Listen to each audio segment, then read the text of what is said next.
Hey guys, so this has been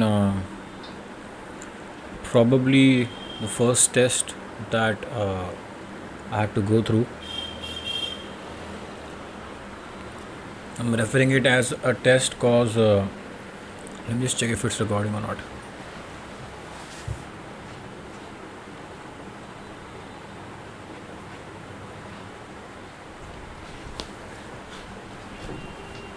Yes, it is recording pretty well.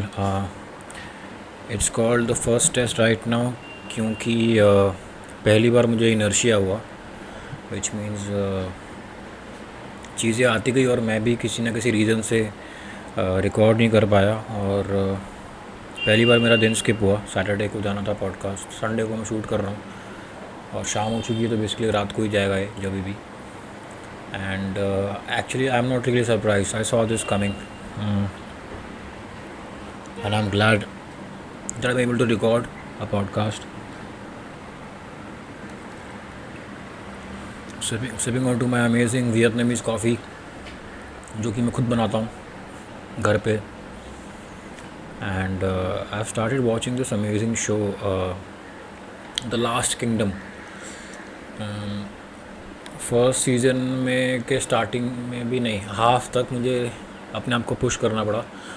मैं हमेशा से ऐसा ही हूँ कि स्टार्टिंग में मुझे अपने आप को पावर थ्रू करवाना पड़ता है and then the story picks up and then it make character समझ में आने शुरू हो जाते हैं and then you are into it and that show is pretty surprisingly pretty good. So you can take this as my recommendation. You should give it a shot and start watching it without comparing it with any of such shows like Game of Thrones, Vikings and House of Dragons.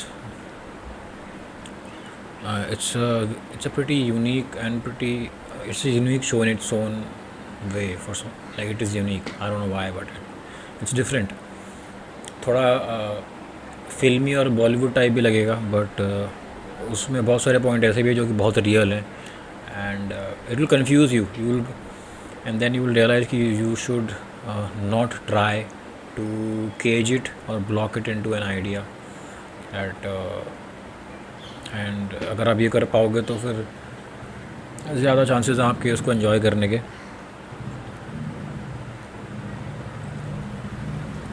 मैं ज़्यादा उसके बारे में बात करना नहीं चाहता हूँ वरना ऐसा लगेगा स्पॉइलर दे दिया या फिर मैंने अपने strong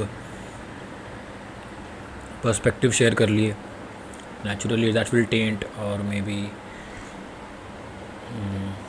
dilute your pure first time experience in a way, you can say.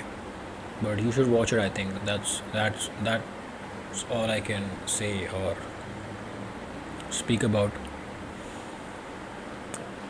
And my day has become pretty nice and slow in a very beautiful manner. The sense of rush has almost died from my days and I have started enjoying, literally the smallest and the simplest things in my day and that is super magical. काफ़ी जादुई चीज़ है ये.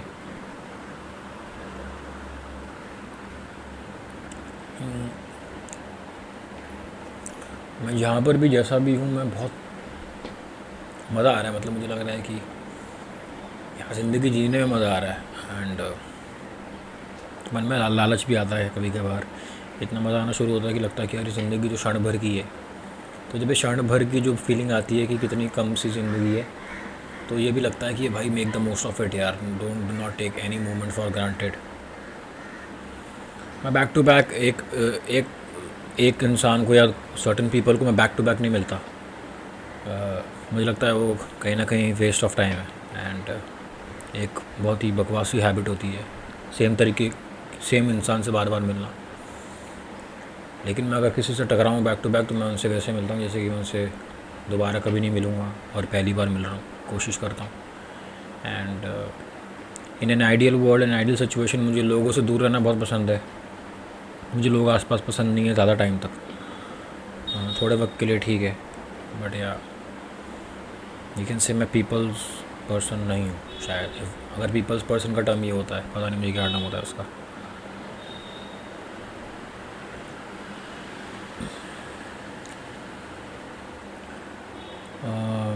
मौसम काफ़ी अच्छा है और मन कर रहा है कि बाहर जाऊँ, कुछ खेलूँ कूदूँ। बट अभी भी मैं एक इंजरी से रिकवर हो रहा हूँ एंड थोड़ी तबीयत भी ख़राब थी मेरी बीच में, सो अभी मुझे थोड़ा परहेज़ करना चाहिए खेलने कूदने से। एंड आप लोगों को कभी ऐसा महसूस होता है कि आपको अपने मम्मी पापा से इतना प्यार हो या फिर उनकी इतनी चिंता हो, इतना इतना केयर करने का मन करे कि सिर्फ उनको देखते ही तुम्हारा दिल टूट जाए और टूटता रहे बार बार, कि मैं कैसे अपनी मम्मी को और ज़्यादा सुकून दे सकूं, कैसे वो और एंजॉय और खुशी से जी सके। मेरे लिए सबसे बड़ी हार्ट ब्रेकिंग फीलिंग दुनिया की ये है जब मेरे मम्मी पापा थोड़ा कॉम्प्रोमाइज़ महसूस करते हैं इमोशनली, या किसी का प्रभाव से, किसी के दबाव में आ जाते हैं, किसी के एनर्जी के प्रभाव से या किसी चीज़ से। मुझे लगता है कि जब मैं अपने मम्मी पापा को कभी भी मैंने जीवन में अगर इंटिमिडेटेड देखा है किसी चीज़ से या किसी सिचुएशन से या फिर शायद किसी इंसान से भी, उससे बड़ी हार्ट ब्रेकिंग चीज़ मुझे कभी महसूस नहीं हुई है। मेरा मन करता है मैं अपने मम्मी पापा को गले लगा लूँगा, उन्हें संभालूँगा, उन्हें बताऊँ कि सब कुछ ठीक है, आप चिंता मत करो, ऐसा घबराने की ज़रूरत आपको नहीं है। मैं अपने बेसिकली अपने मम्मी पापा को छोटा या कम महसूस करता हुआ देख ही नहीं सकता, कोई भी टाइप का इमोशन। जब भी चेक कि मेरी वीडियो रिकॉर्ड हो रही है कि नहीं है, पता लगा मैं इतना बोल रहा हूँ।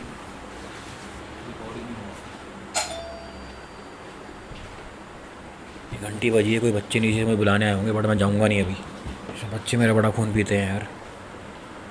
इन बच्चे बच्चे मेरी साइकिल ले गए यार बिना बताया मुझे। हाँ चलो, छोटे बच्चे हैं तो एंजॉय कर लो। मेन बात है किसी ने बताया ही नहीं, मुझे लगा मेरी साइकिल चोरी हो गई, मैं गार्ड से लड़ाई कर रहा हूँ जाके। फिर मैंने बिल्डिंग के बच्चों के ग्रुप पे पूछा, भाई मेरी साइकिल देखी किसी ने? तो एक बच्चा बोलता है, भैया हम रात को ले गए थे घूमने के लिए और उसके घर पे रख दी उसने। मैंने बोला चलो ठीक है यार, कोई बात नहीं। फिर मैं शाम को बोला, गाइस मेरी साइकिल का है, मुझे थोड़ा राउंड पे निकलना है। कोई रिप्लाई नहीं कर रहा, सब बिजी पढ़ रहे हैं मैसेज। लेकिन kids are like brats man, तो इनको कभी बार डांटना पड़ता है प्यार से। सो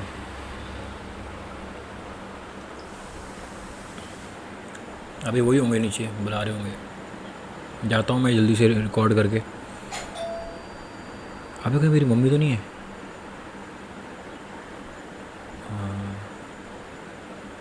आई टेक सम रिस्क मैन, चलेगा। Anyway so let me just pause it यार एंड सी।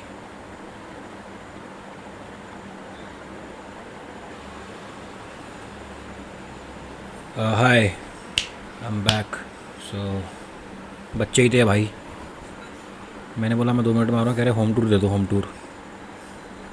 या ब्रैट्स।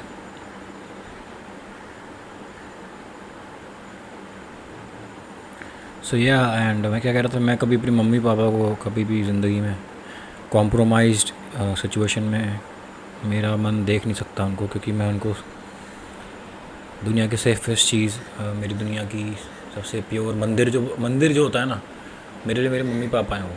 एंड ये मेरी मैच्योरिटी है कि ये सब बातें करते हुए मैं रोता नहीं हूँ। मेरे मम्मी पापा मेरे लिए मेरे मंदिर हैं। मतलब कि ये है कि सबसे पाक जगह, वहाँ पर मैं कुछ बर्दाश्त नहीं कर सकता, मेरे टॉलरेंस लेवल है ही नहीं। You can not disrespect them, you can not mistreat, तो बहुत दूर की बात है। ईश्वर बहुत ग्रेट है, कभी उसने मुझे ऐसी सिचुएशन में डाला नहीं, वरना मैं जानता हूँ मैं शायद मैं संभाल नहीं पाऊँगा अपने आप को कभी भी। वो गुस्सा जो आएगा मेरे अंदर, रेज एंड बर्दाश्त के बाहर है सब चीज़ें, खून में ही नहीं है, पता नहीं क्या है। और भगवान भी इतना ग्रेट है, वो मेरे जैसे इंसान को बहुत ही खूबसूरत सी चीज़ें दिखाता है। और कुछ चीज़ें हम इमेजिन भी नहीं कर सकते। ये बात उनमें से एक है मेरे लिए, कि कोई बंदा मेरी मम्मी से मिसबिहेव कर दे। अब कोई कभी बार हम सोचते हैं कि लेकिन मेरी मम्मी से मैं ऊंची आवाज़ में बात कर देता हूँ कभी कभार, मुझे उस बात का बड़ा दुख लगता है कि मैंने ऐसे कोई बात करी। बड़े होते होते एहसास हुआ है, बचपन में तो हम छोटे होते हैं, कुछ भी हरकतें करते हैं, लाड़ प्यार में रोते हैं, मम्मी भी बात दिल पे नहीं लेती। आई होप यू कैसे।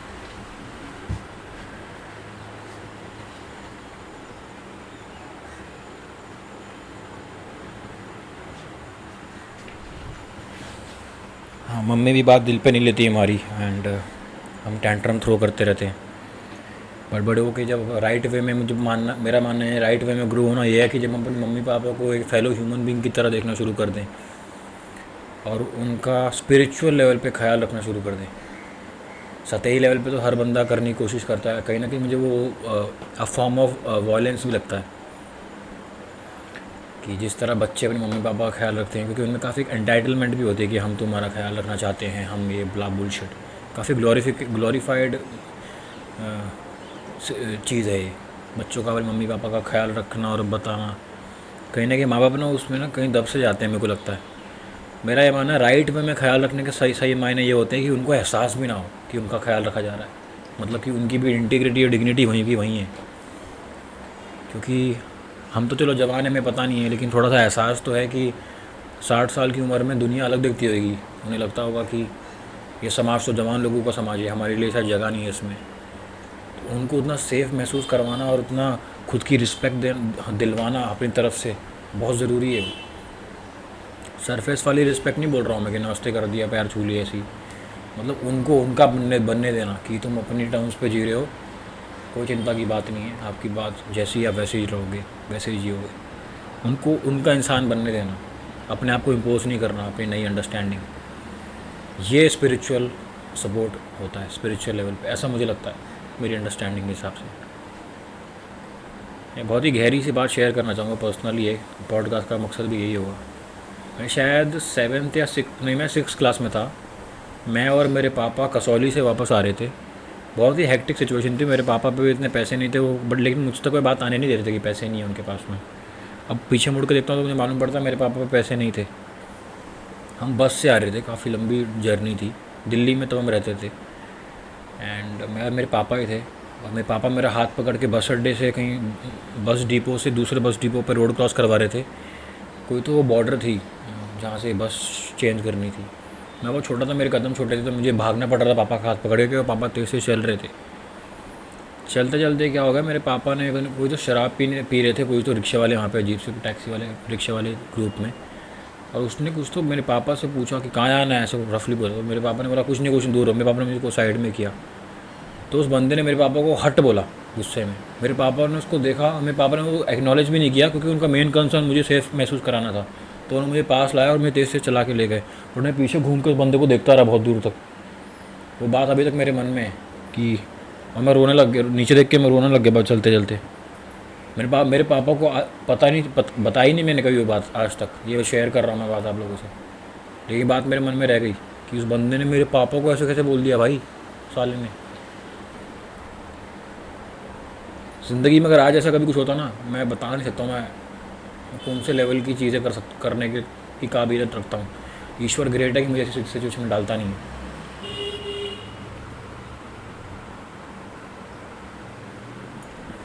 मेरे पापा बेचारे कुछ कह नहीं रहे थे, चुपचाप मुझे लेके जा रहे थे। कुछ तो पता नहीं शराबी लोग बदतमीजी करने लग गए। मेरे पापा पूरी ज़िंदगी भर ऐसे रहे कि खतरनाक इंसान, मतलब कि nobody can could have messed with him in his young days whatever. उस समय एक पिता अपने बेटे को संभाल रहा था जो कि 5th या 6th क्लास में छोटा है, और मेरे पापा थोड़े क्लम्जी होते थे बच्चों को संभालने में, मेरी मम्मी स्किलफुल इन चीज़ों में, तो उनकी रिस्पॉन्सिबिलिटी ना वे मैं ही था। और मेरे पापा का संभालने का और प्यार का केयर दिखाने का तरीका ना काफ़ी रफ था, और डांट के फटकार के, ये उनका तरीका था। और ये मुझे समझने में बहुत वक्त लगा। कहीं ना कहीं मैं जो भी इंसान हूँ मेरे पापा की वजह से बहुत मेजरली हूँ, पापा की वजह से ही हूँ। और डेफिनेटली मेरी मम्मी का सॉफ्टनेस, उनका प्यार करना, मुझे एम्ब्रेस करना, तो ये दोनों का बहुत ही ब्यूटीफुल सा बैलेंस रहा है मेरी लाइफ में। पापा की राइट टाइम पे फटकार, जिससे मैं काफ़ी डिसिप्लिन रहा हूँ और भटका नहीं हूँ, और मम्मी का बहुत ही अनकंडीशनल, अनबिलीवेबल, गॉड लाइक प्यार, मतलब कोई कभी डांटा ही नहीं, कभी कुछ कहा ही नहीं, कुछ मतलब बस। लोग कहते थे मेरी मम्मी को कि मुझे बिगाड़ देंगी, बट मेरी मम्मी के प्यार ने मुझे नर्चर किया है। मेरे पापा ने मुझे डिसिप्लिन सिखाया है अपने टफ़ बिहेवियर से। मेरे पापा कहते थे कि मेरे पापा बहुत ही प्राउडली ये बात कहते थे कि वो चाहते कि मैं उनके जैसा ना बनूं, मैं अपने बाबा जैसा बनूं, मेरे दादाजी। आई थिंक वो मैंने पहली बार सुना कि एक पिता अपने बेटे को क्लियरली बचपन से ट्रेन कर रहा है कि मेरे जैसा मत बनना, क्योंकि मैं एक रेड फ्लैग हूँ, मेरी सारी एक हरकतें। अपने बाबा की तरह बनना, क्योंकि मैं लोग कहते हैं उनकी कहानियाँ सुनने को आती है, मैंने देखा नहीं। मेरे दादाजी बहुत ही अकम्पलिश्ड इंसान थे, not just in society but as a human being. He was a man of character and lot of strong conviction and very great human being. My father used to feel that he was a disappointment to him and he used to openly talk about it. And मेरे पापा कहते थे कि जो मैंने किया वो तुझे कभी नहीं करना। सो मैं एग्जाम्पल नहीं हूँ। तो ये बात था बचपन में मुझे अच्छी नहीं लगती है, सुनता भी नहीं था मैं, वो मेरे को पापा की तरह ही बनना था। अभी बड़े होकर देखता हूँ तो मेरे को सिर्फ मेरे पापा की ग्रेटनेस दिखती है इस चीज़ में कि he just used to, was a great father.